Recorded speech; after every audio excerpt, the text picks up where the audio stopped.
આંતરરાષ્ટ્રીય મહિલા દિવસ નિમિત્તે અમદાવાદ પોલીસ દ્વારા મહિલા બાઇક રેલી, પોલીસ કમિશનરનો મહિલાઓના યોગદાનને સલામ. આંતરરાષ્ટ્રીય મહિલા દિવસ નિમિત્તે અમદાવાદ શહેર પોલીસ દ્વારા વિવિધ કાર્યક્રમોનું આયોજન કરવામાં આવ્યું હતું. આ પ્રસંગે અમદાવાદ ટ્રાફિક પોલીસ દ્વારા મહિલા બાઇક રેલી યોજાઈ હતી. આ રેલીમાં મહિલા પોલીસ કર્મચારીઓ સાથે સ્થાનિક મહિલાઓએ પણ ઉત્સાહભેર ભાગ લીધો હતો. રેલી દરમિયાન તમામ મહિલાઓએ હેલ્મેટ પહેરીને ટ્રાફિક નિયમોનું પાલન કરવાનો સંદેશ આપ્યો હતો. સાથે સાથે ટ્રાફિક જાગૃતિ ફેલાવવા માટે વિવિધ સંદેશાઓ સાથે બેનરો પણ લગાવવામાં આવ્યા હતા. આ પ્રસંગે અમદાવાદ શહેર પોલીસ કમિશનરે જણાવ્યું હતું કે મહિલા દિવસે મહિલાઓના યોગદાનને માન્યતા આપવાનો દિવસ છે. પોલીસ વિભાગમાં આજે કોન્સ્ટેબલથી લઈને એસીપી, ડીસીપી અને એડિશનલ કમિશનર સુધી મહિલાઓ મહત્વપૂર્ણ જવાબદારીઓ નિભાવી રહી છે.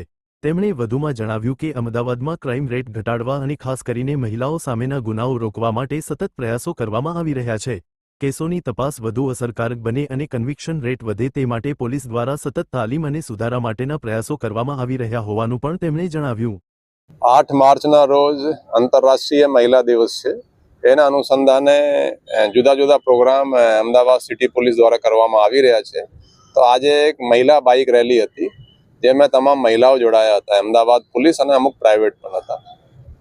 બધાએ હેલ્મેટ પહેર્યો હતો. સાથે જે બે રાઇડર સાથે જે પ્લેન રાઇડર છે એને પણ હેલ્મેટ પહેર્યા હતા અને જુદા જુદા સ્લોગનો એની સાથે લેતા હતા કે બધા ટ્રાફિકના નિયમોનું પાલન કરવાનું, હેલ્મેટ પહેરવાનું, સીટ બેલ્ટ નાખવાનું, એટલા જુદા જુદા આ બધા બેનર્સ પણ હતા. આ મહિલા દિવસ જે છે એનો ખરેખર જોઈએ તો મહિલાઓનું જે યોગદાન છે એને રિકોગ્નાઇઝ કરવાનું, જેન્ડર ઇક્વલિટી.